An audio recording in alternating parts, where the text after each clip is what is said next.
প্রধানমন্ত্রীর ভারত সফরে তিস্তা ও প্রতিরক্ষা চুক্তি ইস্যুতে পরিষ্কার ধারণা দেওয়া উচিত মত বিশ্লেষকদের। পূর্ণাঙ্গ রূপরেখা প্রকাশের তাগিদ।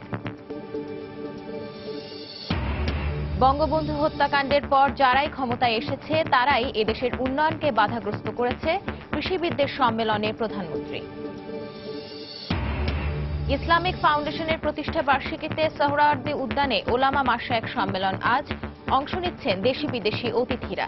রাজধানীতে যান চলাচল নিয়ন্ত্রিত। পর্যাপ্ত নিরাপত্তা ছাড়াই দেশে কাজ করছে 25 লাখ নির্মাণ শ্রমিক, ঘটছে দুর্ঘটনা। আইন বাস্তবায়নের তাগিদ শ্রমিকদের। সচেতনতা বাড়ানোর কথা বললেন প্রতিমন্ত্রী। এবং কলম্বোয় ক্যারিয়ারের শেষ টি-20তে সন্ধ্যায় শ্রীলঙ্কার বিপক্ষে মাঠে নামবেন মাশরাফি বিন মুর্তজা। জয় দিয়ে অধিনায়ককে বিদায় জানাতে চায় বাংলাদেশ।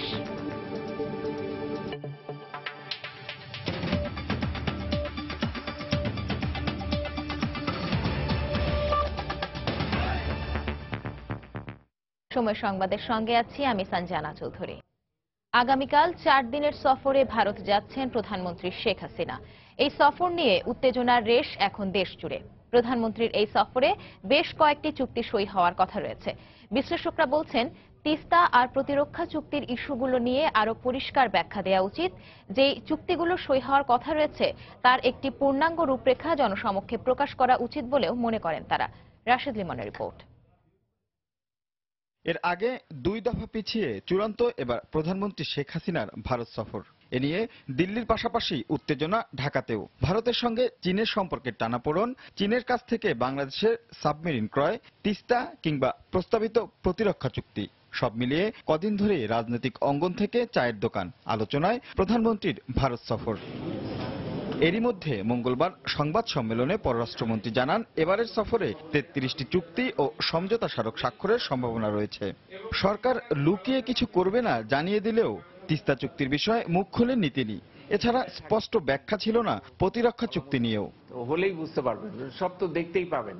আন্তর্জাতিক সম্পর্ক বিশ্লেষকরা বলছে, প্রতিরক্ষার মতো স্পর্শকাতর বিষয়ে কোনো চুক্তির আগে বিষয়টি সাধারণ মানুষের কাছে আরো স্পষ্ট করা দরকার। বিষয়গুলো নিয়ে সংসদে কিংবা এর বাইরে রাজনৈতিক দলগুলোর সঙ্গে মতামত নেওয়াও জরুরি। ম্যারিটাইম রিসোর্সেস গুলো বাংলাদেশের জন্য খুবই গুরুত্বপূর্ণ এবং এই ইনফ্রাস্ট্রাকচারটা যে আমরা বিল্ড করব সেটা আমরা ভারত থেকে সহযোগিতা আমরা নিতেই পারি, সেখানে আমাদের কোনো আপত্তি নেই, কিন্তু একটা স্বচ্ছতা এবং আমার জনগণের জানার অধিকার আছে। দেশের শাসক স্বার্থ সমুন্নত রেখেই চুক্তিটা হচ্ছে, কিন্তু সেটি জানার অধিকার মানুষের আছে। গণতান্ত্রিক সরকারে স্বচ্ছতার প্রশ্নটি অনিবার্যভাবে চলে আসে। অন্তত রূপরেখাটা জানিয়ে দিলে ভালো যে আমরা এই বিষয়ে চুক্তি করতে যাচ্ছি। সরকারের পক্ষ থেকে কিছু না বলা হলেও এই সফরে বহুল প্রতীক্ষিত তিস্তা চুক্তির দৃশ্যমান অগ্রগতি হবে বলে মনে করেন তারা। মানুষ তিস্তা নিয়ে উন্মুখ হয়ে বসে আছে। এই তিস্তা যদি আমি না করতে পারি, অন্য কিছুই মানুষ গ্রহণ করতে রাজি হবে না। এটাও বুঝতে হবে, এটা পাবলিক সেন্টিমেন্টের ব্যাপার। এটিকে অবহেলা করা একটা গণতান্ত্রিক সরকারের পক্ষে উচিত নয়। যদি চুক্তি নাও হয়, আমার মনে হয় এই ব্যাপারটা ইস্যুটা নিশ্চয়ই উঠবে এবং সেটা মমতা ব্যানার্জির উপরেও একটা চাপ থাকবে। ভারতও জানবে যে এটা আমাদের যে চাওয়া। সবসময় যে আন্তর্জাতিক সম্পর্কে আপনি সব চট করে পেয়ে যান তা কিন্তু না, চলমান প্রক্রিয়াটাও কিন্তু একটা পাওয়া। 7 এপ্রিল প্রধানমন্ত্রীর নয়াদিল্লির উদ্দেশ্যে রওনা হওয়ার কথা রয়েছে। রাশেদ লিমন, সময় সংবাদ, ঢাকা। এদিকে চট্টগ্রাম বন্দর ব্যবহারের পাশাপাশি প্রস্তাবিত বে টার্মিনালের একটি অংশে বিনিয়োগের জন্য ভারতকে আহ্বান জানাতে পারে বাংলাদেশ সরকার।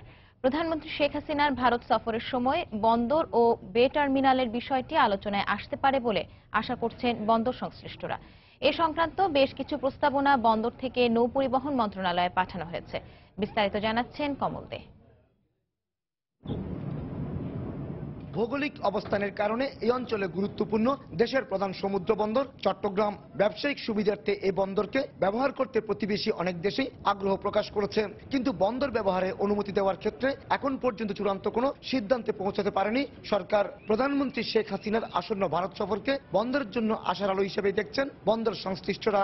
চট্টগ্রাম বন্দরের কাছাকাছি যেহেতু এই দেশটা এবং ওদের অভিজ্ঞতা অনেক বেশি টার্মিনাল হ্যান্ডলিং এ, সুতরাং চায়নাতে আমার মনে হয় ভারতের ইয়েটা প্রয়োজন প্রয়োজনটা আমাদের অনেক বেশি। যত বেশি আমদানি আসবে, যত বেশি রপ্তানি হবে, তত বেশি উন্নত হবে এবং আমাদের দেশ থেকে যদি কেউ ট্রানজিট নেয়, সেই ট্রানজিটের অবশ্যই আমরা একটা মাসুল পাবো। এর মধ্যে প্রস্তাবিত বে টার্মিনালকে অন্তত 6টি অংশে ভাগ করে এর একটি অংশে ভারতকে বিনিয়োগের আহ্বান জানানো হতে পারে প্রধানমন্ত্রীর এই সফরে। টেকনো ফিজিবিলিটি স্টাডি করছে জার্মানির দুটি প্রতিষ্ঠান। মে মাসে আমরা এটা টেকনো ফিজিবিলিটি রিপোর্ট পাবো। তখন আমরা পরিকল্পনা করব যে এইটিকে কয়টি অংশে বিভক্ত করে কাদেরকে দিয়ে করানো হবে। বন্দর ব্যবহারের ক্ষেত্রে ভারতকে অনুমতি দেওয়া হলে বন্দর আর্থিকভাবে লাভবান হবে। পাশাপাশি আমদানি রপ্তানির বিশাল চাপ সামাল দিতে বন্দরের সক্ষমতা আরো বাড়ানোর তাগিদ দিলেন এই ব্যবসায়ী নেতা। যত দ্রুত তাড়াতাড়ি সম্ভব ইকুইপমেন্ট কিনতে হবে, এই নতুন নতুন কন্টেইনার টার্মিনাল চালু করতে হবে এবং বন্দরকে প্রস্তুত হতে হবে যে 35,000 না 40,000 কন্টেইনার হ্যান্ডলিং করতে হবে। বর্তমানে চট্টগ্রাম বন্দর বছরে গড়ে 20 থেকে 23 লাখ কন্টেইনার হ্যান্ডেলিং করছে, সে সাথে জাহাজ আসছে 1,500-এর বেশি। এক্ষেত্রে ভারতকে অনুমতি দেওয়া হলে তা দ্বিগুণ হবে বলে আশা করছেন বন্দর ব্যবহারকারীরা।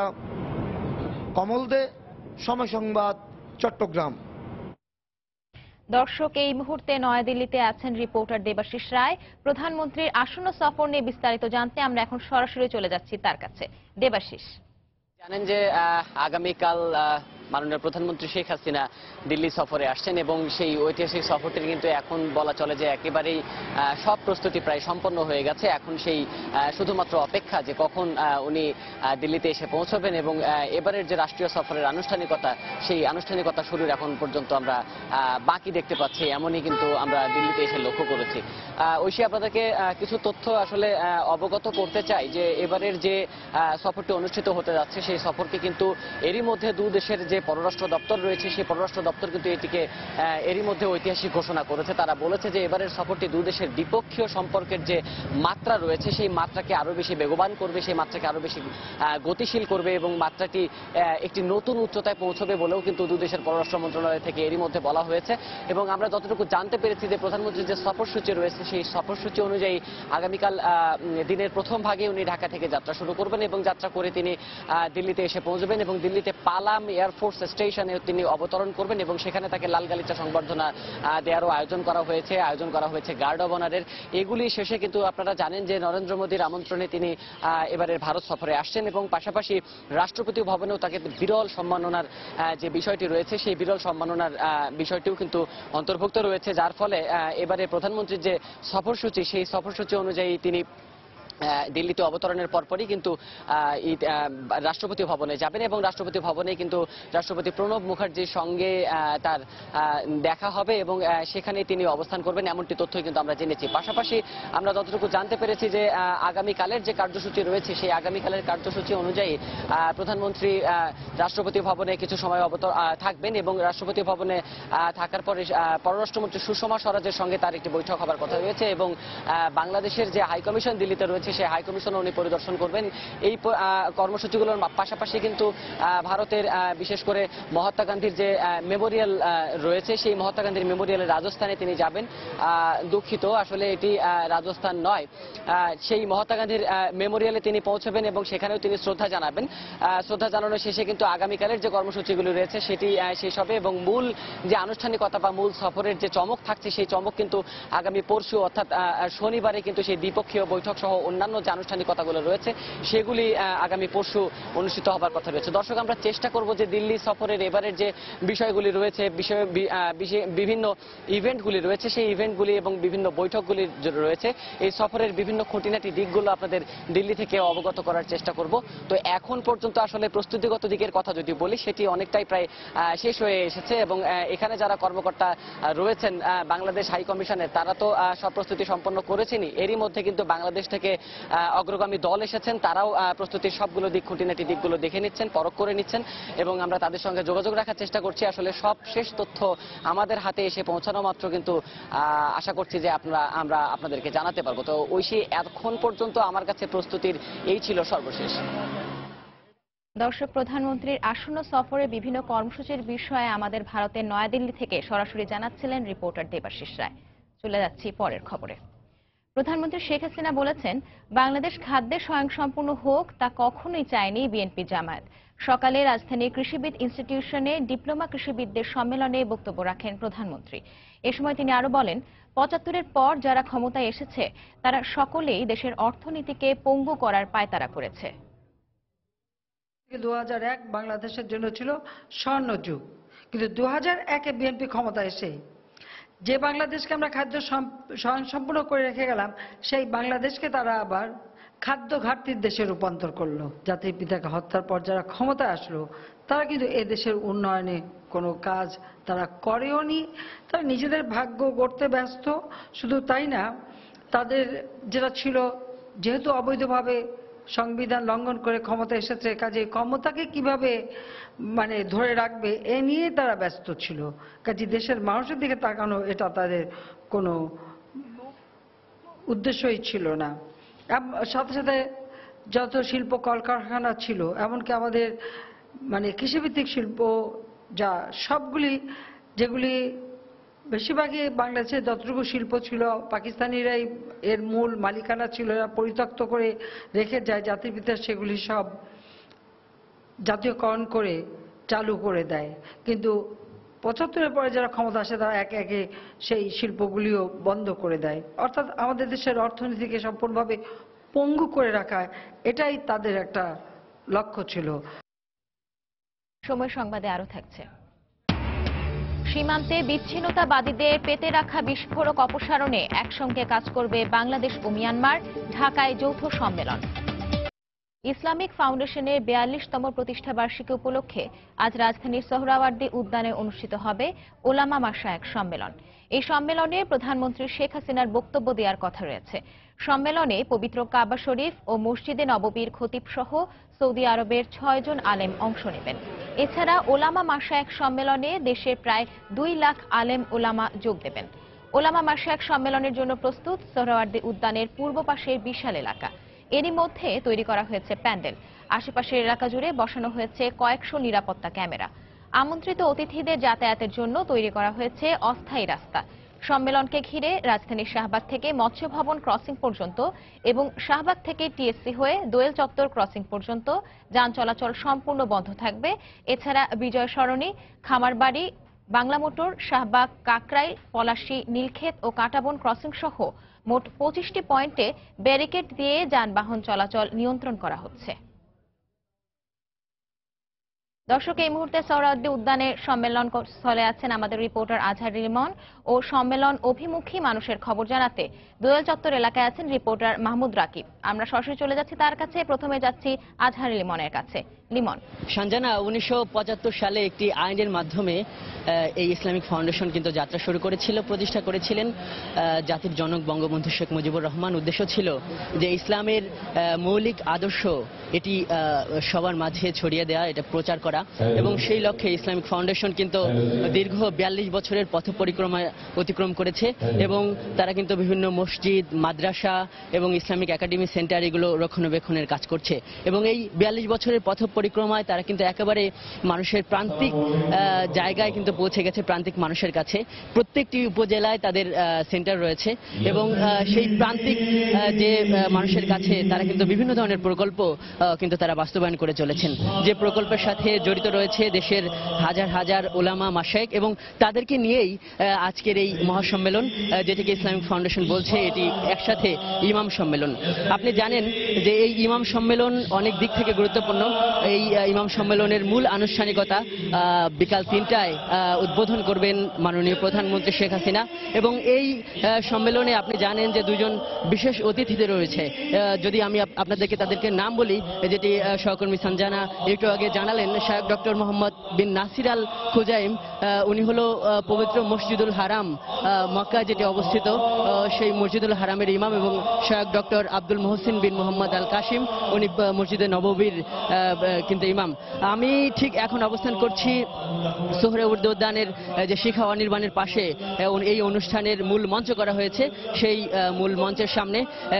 ঠিক বেলা 11:30টায় আপনি জানেন যে প্রধানমন্ত্রী সহ দেশের বিভিন্ন অতিথিরা যেখানে আসেন সেখানে নিরাপত্তার ব্যাপার থাকে এবং সেটি কিন্তু বেলা 11:30টার মধ্যে বিভিন্ন নিরাপত্তা বাহিনী, র্যাব, পুলিশ, বিজেপি, পিজিআর রয়েছে এসএসএফ, তারা কিন্তু এখানে সুইপিং এর কাজ শেষ করেছেন এবং বলা চলে যে এখানকার নিরাপত্তার জন্য এই মঞ্চ যেমন প্রস্তুত, সমাবেশ স্থলও তেমন প্রস্তুত। আপনি একটু আগে হয়তো দেখতে পেরেছেন যে সোহরাওয়ার্দী উদ্যানে ইতিমধ্যে ওলামা মাশায়েখরা আসতে শুরু করেছেন এবং এই সম্মেলনকে কেন্দ্র করে সম্মেলন স্থলের বাইরেও নানা নিরাপত্তা ব্যবস্থা গ্রহণ করা হয়েছে। সমাবেশ স্থলের বাইরে রয়েছেন আমাদের সহকর্মী মাহমুদ রাকিব, চলে যাচ্ছি তার কাছে।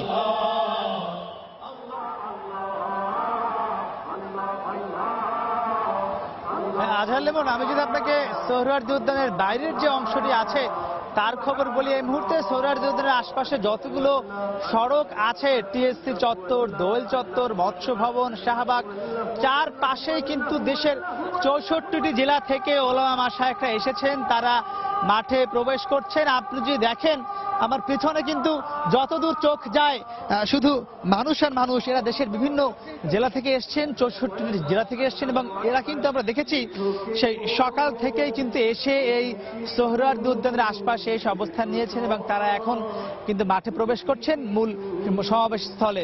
আপনি যদি দেখেন আমার পিছনে যে গেটটি রয়েছে, এরকম কিন্তু মোট 5টি গেট রয়েছে সোহরাওয়ার্দী উদ্যানে। আজকে যে ইসলামী মহাসম্মেলন রয়েছে সেই মহাসম্মেলনে প্রবেশ করার জন্য এবং সাধারণ মানুষ বা যারা আছেন ওলামা মাশায়েখ বিভিন্ন জায়গা থেকে এসছেন দেশের, তারা কিন্তু এখানকার যে নিয়ম কানুন, আইন শৃঙ্খলা তা মেনেই কিন্তু মোটামুটি তারা এখানে প্রবেশ করছেন।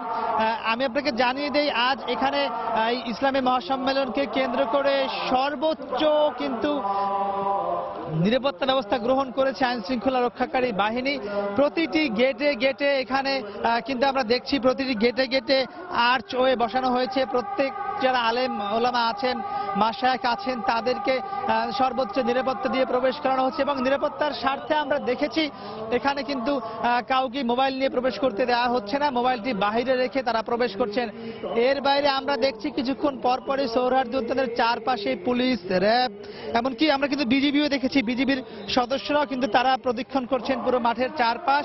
মাঠের চারপাশে বেশ কিছু ওয়াচ টাওয়ার বসানো হয়েছে, প্রত্যেকটি গেটে গেটে সার্চ মেশিন বসানো হয়েছে।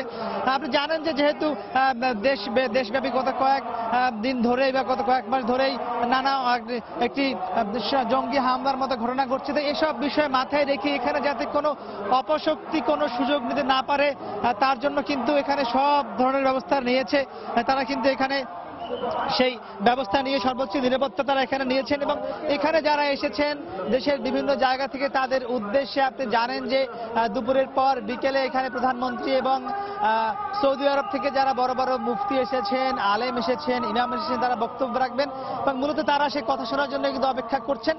আমরা হয়তো আপনাকে পরবর্তীতে আবারও জানাতে পারবো এখানকার কি অবস্থা। এবং এই সোহরাওয়ার্দী উদ্যানে আমি আপনাকে বলছি এই জনস্রোত এবং ওলামা মাশায়েখদের যে স্রোত তা কিন্তু এখনো আছে দেশের বিভিন্ন প্রান্ত থেকে, তারা কিন্তু এখন আসছেন এবং তারা কিন্তু এভাবে কিছুক্ষণ পর পরে মাঠে প্রবেশ করছেন।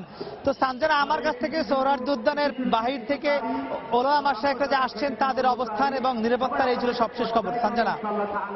দর্শক, ইসলামিক ফাউন্ডেশনের 42তম প্রতিষ্ঠা বার্ষিকী উপলক্ষে আয়োজিত ওলামা মাশায়েখ সম্মেলনের সার্বিক খবরাখবর জানাচ্ছিলেন আমাদের রিপোর্টার আজহার লিমন এবং মাহমুদ রাকিব। বাংলাদেশ মিয়ানমার সীমান্তে বিচ্ছিন্নতাবাদীদের পেতে রাখা বিস্ফোরক অপসারণে বাংলাদেশ ও মিয়ানমার একসঙ্গে কাজ করবে বলে জানিয়েছেন বিজিবির অতিরিক্ত মহাপরিচালক brigadier general Anisur Rahman. Myanmar police force MPF এর সঙ্গে বিজিবির সম্মেলন শেষে বিজিবির সদর দফতরে আয়োজিত সংবাদ সম্মেলনে তিনি একথা বলেন। যে কোনো ঘটনা ঘটলে দুই দেশের সীমান্তরক্ষী বাহিনী একে অপরকে তথ্য আদান প্রদান করবে বলেও সংবাদ সম্মেলনে জানানো হয়। এটা কোনো বিচ্ছিন্নবাদী গ্রুপ বা কেউ রাখতে পারে, এটা আমাদের দেশের ভিতরে বর্ডারের জিরো লাইনে আশেপাশে আছে যেখানে আমরা যেতে পারছি না। এটা কোনো অপরিচিত গ্রুপ বা বিচ্ছিন্ন গ্রুপ থাকতে পারে, তো আমরা এটা অপসারণের চেষ্টা করছি। তারা কি আমাদের দেশের বিচ্ছিন্নতাবাদী সংগঠন নাকি মিয়ানমারের বিচ্ছিন্নতাবাদী? এটা তো ভেরি ডিফিকাল্ট কোশ্চেন, এটা মনে হয় উই অ্যাভয়েড ইট। যে কোনো ঘটনা ঘটলে আমরা শেয়ার বা ইনফরমেশন আদান প্রদান করব। সেই শেয়ারের ভিত্তি করে, ওই পরিস্থিতির ভিত্তি করে যে সমস্ত নিরাপত্তামূলক ব্যবস্থা গ্রহণ করা যায় সেটাই গ্রহণ করা হবে। ফাঁস রোধে প্রশ্নপত্র বহনের সময় কালো কাচের গাড়ি ব্যবহার না করার নির্দেশ দিয়েছেন শিক্ষামন্ত্রী নুরুল ইসলাম নাহিদ। সকালে রাজধানীর সিদ্ধেশ্বরী গার্লস কলেজে এইচএসসি পরীক্ষার কেন্দ্র পরিদর্শন শেষে তিনি কথা বলেন। প্রযুক্তি ব্যবহার করে প্রশ্নপত্র ফাঁস রোধে বিকল্প উপায় বের করা হচ্ছে বলেও জানান তিনি। করে করে আমরা বিজি প্রেসকে সেভ করছি, রাস্তায় নিয়ে যাওয়াটা সেভ করছি।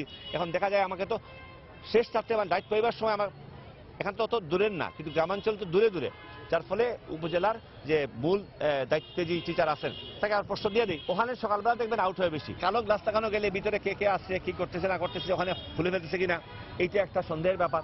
তাই আমরা আজকে থেকে সবাইকে জানিয়ে দিচ্ছি, কেউ কালো গ্লাসওয়ালা গাড়ি নিয়ে যেতে পারবেন না প্রশ্ন আনতে নিতে। স্বচ্ছ বাইরে থেকে লোকে দেখবে যে ভিতরে কি হচ্ছে না হচ্ছে। সময় সংবাদে আরো থাকছে। দালাল ও মহাজনের দৌরাত্ম্য বন্ধে জেলেদের জন্য চালু হচ্ছে ইলিশ ব্যাংক। সহজ শর্তে ঋণ দেয়া হবে, কমবে জাটকা ধরার প্রবণতা। পর্যাপ্ত নিরাপত্তা ব্যবস্থার অভাবে কর্মস্থলে প্রতিনিয়তই দুর্ঘটনার শিকার হচ্ছেন শ্রমিকরা। সবচেয়ে বেশি দুর্ঘটনা ঘটছে নির্মাণ খাতে। তবু জীবিকার তাগিদে ঝুঁকি নিয়ে কাজ করতে হচ্ছে লাখ লাখ শ্রমজীবী মানুষের। দুর্ঘটনা রোধে সরকারের পক্ষ থেকে জনসচেতনতার ওপর গুরুত্ব দেওয়া হচ্ছে, আর শ্রমিক সংগঠনগুলো জোর দিচ্ছেন শ্রম আইন প্রয়োগে কঠোর হওয়ার ওপর। বিস্তারিত জানাচ্ছেন তাহিয়া রুবাইয়াত অপলা। এ যেন প্রতিনিয়তই মৃত্যুকে চ্যালেঞ্জ করা। দুর্ঘটনার আশঙ্কা আর মৃত্যুর ঝুঁকি এখানে বরাবরই উপেক্ষিত। এভাবেই সারা দেশে কাজ পড়ে যাচ্ছে 25 লক্ষাধিক নির্মাণ শ্রমিক।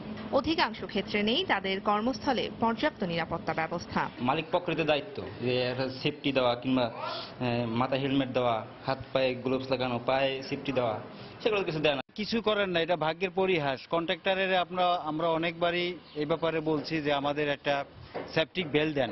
বাংলাদেশ ইনস্টিটিউট অফ লেবার স্টাডিজের সবশেষ হিসেব অনুযায়ী 2008 থেকে 2015 পর্যন্ত 15টি শ্রম খাতে কর্মস্থলে পর্যাপ্ত নিরাপত্তা ব্যবস্থার অভাবে দুর্ঘটনায় মারা গেছেন 6287 জন শ্রমিক, আহত হয়েছেন 10041 জন। আর শুধুমাত্র নির্মাণ খাতেই মারা যাওয়া শ্রমিকের সংখ্যা 722 জন, আহত হয়েছেন 545 জন। সরকারের পক্ষ থেকে নিরাপত্তা অভাবের কথা স্বীকার করা হলেও এর প্রতিকারে আপাতত জনসচেতনতার উপর জোর দিচ্ছেন তারা।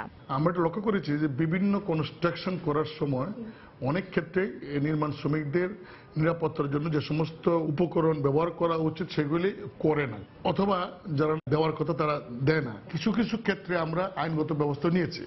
তবে আইনগত ব্যবস্থা নেওয়ার চেয়ে আপনি জানেন যে সবচেয়ে বড় সচেতনতামূলক একটা প্রচারণা।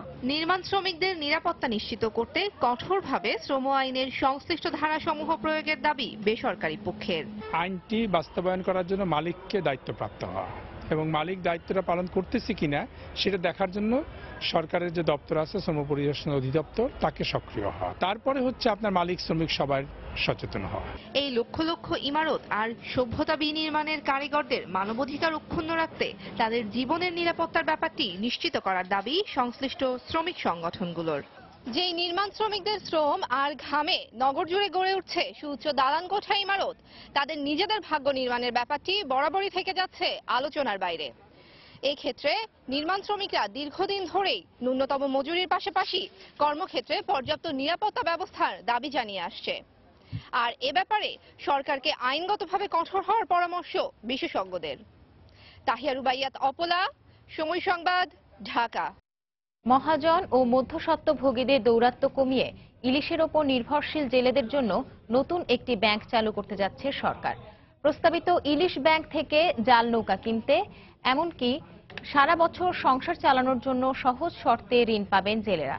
চলতি বছর ইলিশ ধরা মৌসুম শুরুর আগেই ব্যাংকের কার্যক্রম শুরু করা হবে বলে জানিয়েছে মৎস্য ও প্রাণী সম্পদ মন্ত্রণালয়। বছরের মার্চ এপ্রিলে নদীতে ডিম ছাড়ে ইলিশ। ইলিশের উৎপাদন বৃদ্ধি ও জাটকা সংরক্ষণে এই 2 মাস পদ্মা মেঘনার 5টি অভয়াশ্রমে বন্ধ থাকে মাছ ধরা। তবে পেটের দায়ে সরকারি নিষেধাজ্ঞা অমান্য করে মাছ ধরেন অনেক জেলে। তাদের দাবি, শুধু জীবিকা নয়, জাল ও নৌকা কিনতে মহাজনদের কাছ থেকে নেওয়া ঋণ ও সুদের টাকা পরিশোধের চাপেও আইন ভাঙেন তারা। ইলিশের ওপর নির্ভরশীল এসব জেলের জীবন মান উন্নয়নের লক্ষ্যে এবার প্রতিষ্ঠা করা হচ্ছে ইলিশ ব্যাংক। বিশেষায়িত এই ব্যাংক থেকে সহজ শর্তে ঋণ দিতে পারবেন জেলেরা। সুদে টাকা নেই, কিস্তি আছে, আমরা কিন্তু এগুলো নিয়ে অনেক সমস্যা বেড়ে যায়। নদী থেকে 500 টাকার মাছ পাইলে 500 টাকার মাছের থেকে মাছজনে অর্ধেক নিয়ে যায়। ইলিশ ব্যাংক যদি চালু করে তাহলে আমগুলো সুবিধা কার কাছে ধারণা লাগবো না। সরকারের কাছে আমরা এই লোন পাইলে আমাদের ভবিষ্যতে উন্নতি হবে। একটা সময় হারিয়ে যেতে বসেছিল বাঙালি ঐতিহ্যের ধারক ও বাহক এই রূপালী ইলিশ। তবে সরকারি পদক্ষেপ ও জেলেদের সচেতনতায় গত 1.5 দশকে দেশে ইলিশের উৎপাদন প্রায় 1,70,000 টন বেড়েছে। এমন প্রেক্ষাপটে জেলেদের জন্য বিশেষায়িত ব্যাংক চালুর পদক্ষেপ ইলিশের উৎপাদনকে আরো টেকসই করবে বলে মনে করেন গবেষকরা। ইলিশের জীবন জীবিকা যারা জড়িত তারা দরিদ্র এবং তারা যদি কোনো রকমের ঋণ অথবা কোনো সহযোগিতা পায়, ইলিশ উৎপাদন বৃদ্ধিটা তখন সাস্টেইনেবল, টেকসই হবে। ইলিশ মৎস্যজীবীরা নিবন্ধিত হয়ে যেন এই কর্মসূচির আওতায় আসে। যত দ্রুত সম্ভব ইলিশ ব্যাংকের কার্যক্রম শুরু করা হবে বলে জানালেন মৎস্য ও প্রাণী সম্পদ প্রতিমন্ত্রী। ইলিশে যখন আমরা এত বড় সফলতা লাভ করেছি, প্রকৃত যারা মৎস্যজীবী তাদের অধিকারটাকে সুরক্ষিত করার জন্য ব্যাংক করা দরকার যত দ্রুত সম্ভব। এবার যে মাছের মৌসুম যখন আসবে তার আগে থেকে আমরা চালু করতে পারি কিনা দেখি, আমরা চেষ্টা করব। মৎস্য ও প্রাণী সম্পদ মন্ত্রণালয়ের তথ্য মতে বর্তমানে 20 থেকে 25 লাখ মানুষ প্রত্যক্ষ ও পরোক্ষভাবে ইলিশের উপর নির্ভরশীল। দেশের মৎস্য খাতে ইলিশের অবদান প্রায় 11%, আর জিডিপিতে রূপালী ইলিশের অবদান 1% মতো। শুভ খান, সময় সংবাদ, ঢাকা। মৌলভীবাজারে প্রবল বর্ষণ ও পাহাড়ি ঢলে একটি রেল সেতু দেবে যাওয়ায় টানা 17 ঘন্টা সিলেটের সঙ্গে সারা দেশের রেল যোগাযোগ বন্ধ রয়েছে। সকাল থেকে মেরামত কাজ শুরু করেছে রেলওয়ে কর্তৃপক্ষ। রেলওয়ে কর্তৃপক্ষ জানায়, বেশ কিছুদিন ধরে সাওগাঁও এলাকার মহিষমারা রেলওয়ে সেতুর মেরামত কাজ চলছিল। গতকাল বিকেলে টানা বৃষ্টি ও পাহাড়ি ঢলে ব্রিজের অস্থায়ী 3টি গার্ডারের নিচের মাটি সরে যাওয়ায় রেল সেতুটি দেবে যায়। দুর্ঘটনা এড়াতে রেল চলাচল বন্ধ রাখা হয়। এতে চট্টগ্রাম থেকে সিলেটগামী কুশিয়ারা এক্সপ্রেস রশিদপুর স্টেশনে এবং সিলেট থেকে ছেড়ে আসা পাহাড়িকা ট্রেন ভানুগাছ ও শ্রীমঙ্গল স্টেশনে আটকা পড়ে। বাংলাদেশ শ্রীলঙ্কা টি-20 সিরিজের খবর। সিরিজের দ্বিতীয় ও শেষ টি-20তে সন্ধ্যায় মুখোমুখি হবে বাংলাদেশ ও স্বাগতিক শ্রীলঙ্কা। সেখানে সিরিজের সমতা আনা তো বটেই, শেষ ম্যাচে মাশরাফিকে জয় উপহার দিতে চান বাংলাদেশ দলের সদস্যরা। এমনটাই জানিয়েছেন অলরাউন্ডার মোসাদ্দেক হোসেন সৈকত। আল মামুনের ক্যামেরায় শ্রীলঙ্কা থেকে আরো জানাচ্ছেন হুমায়ুন কবির রোজ।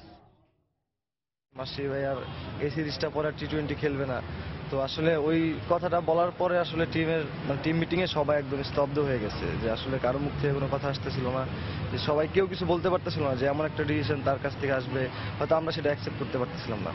ম্যাচের সিদ্ধান্ত জানার পর দলের সতীর্থ মোসাদ্দেক এভাবে ব্যাখ্যা করছিলেন দলের অন্য সবার অনুভূতি।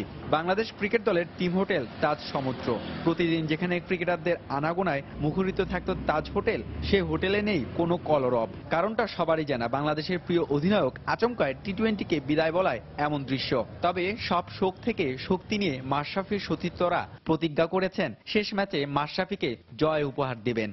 ম্যাচটা খেলবো পুরোপুরি মাশরাফি ভাইয়ের জন্য, যেহেতু তার শেষ ম্যাচ, মানে আমরা সবাই চাইবো যেন এই ম্যাচটা জিতা, এটা তার একটা গিফট দেওয়ার জন্য। ওয়ানডে ও টি-20 ফরম্যাটে মাশরাফির অধিনায়কত্বের গুণে বাংলাদেশ ইতিহাসের পাতায় জায়গা করে নিয়েছে, কিন্তু তার বিদায়ের দিনে বাংলাদেশের ভবিষ্যৎ অধিনায়ক হিসেবে মোসাদ্দেক হোসেন সৈকতের কাঁধে হাত রেখে আশীর্বাদ দিয়েছেন ম্যাচ। তার রুমে গেছি এবং বিষয়টা অনেক ইমোশনাল ছিল, তো একটা সময় আসলে আমিও খুব ইমোশনাল হয়ে পড়ছিলাম। এই সময়টাতে উনি আমাকে বলতেছিল নিজেরা মেন্টালি প্রিপেয়ার কর, নেক্সট বাংলাদেশের ক্যাপ্টেন তুই হবে, ওইভাবে ইয়ে করতাম। আসলে যে যতটা ইমোশনাল ছিলাম তার কথা থেকে আরো বেশি ইন্সপিরেশন হয়েছে। মাশরাফির নেতৃত্বে 27টি টি-20তে বাংলাদেশের জয় 9টিতে। এবার শ্রীলঙ্কার বিপক্ষে এই জয়ের সংখ্যাটা 2 অঙ্কের কোঠায় নেওয়ার সংকল্প বাংলাদেশ দলের ক্রিকেটারদের। বাংলাদেশ শ্রীলঙ্কা সিরিজের শেষ ম্যাচটির নাম হতে পারে মাশরাফি, কারণ তার প্রস্থানে শুধুই হাহাকার আর শূন্যতার সৃষ্টি হয়েছে, যা কিনা পুরাবার নয়। তবে টাইগার ক্রিকেটাররা প্রতিজ্ঞাবদ্ধ হয়েছেন সিরিজের শেষ ম্যাচটি জিতে মাশরাফিকে জয় উপহার দিতে। টিম হোটেল তার সমুদ্র থেকে হুমায়ুন কবির রোজ, সময় সংবাদ, কলম্বো, শ্রীলঙ্কা। এ পর্যায়ে শীর্ষ সংবাদ জানিয়ে দিচ্ছি আরো একবার। এবার তিস্তা চুক্তি না হলেও বিষয়টি বারবার উত্থাপনে চাপ সৃষ্টি হবে ভারতের উপর মত বিশ্লেষকদের। প্রতিরক্ষা চুক্তি সহ বিভিন্ন ইস্যুতে স্বচ্ছতা বজায় রাখার তাগিদ। বাংলাদেশকে খাদ্য ঘাটতিতে রেখে বিদেশিদের কাছ থেকে সাহায্য নেওয়াই ছিল বিএনপি জামায়াত সরকারের কাজ। কৃষিবিদদের সম্মেলনে প্রধানমন্ত্রী। ইসলামিক ফাউন্ডেশনের প্রতিষ্ঠা বার্ষিকীতে সোহরাওয়ার্দী উদ্যানে ওলামা মাশায়েখ সম্মেলন আজ। অংশ নিচ্ছেন দেশি বিদেশি অতিথিরা। রাজধানীতে যান চলাচল নিয়ন্ত্রিত। পর্যাপ্ত নিরাপত্তা ছাড়াই দেশে কাজ করছে 25 লাখ নির্মাণ শ্রমিক, ঘটছে দুর্ঘটনা। আইন বাস্তবায়নের তাগিদ শ্রমিকদের, সচেতনতা বাড়ানোর কথা বললেন প্রতিমন্ত্রী। এবং কলম্বোয় ক্যারিয়ারের শেষ টি-20তে সন্ধ্যায় শ্রীলঙ্কার বিপক্ষে মাঠে নামবেন মাশরাফি বিন মুর্তজা। জয় দিয়ে অধিনায়ককে বিদায় জানাতে চায় বাংলাদেশ। এই ছিল এখনকার মতো। যে কোনো খবর পেতে ভিজিট করুন সময়.নিউজ.টিভি।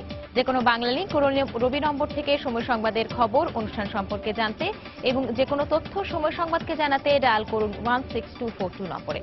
এছাড়া এইমাত্র পাওয়া খবর আপনার মোবাইলে পেতে SMS করুন *BN লিখে পাঠিয়ে দিন 16242 নম্বরে। আর সঙ্গেই থাকুন সময়।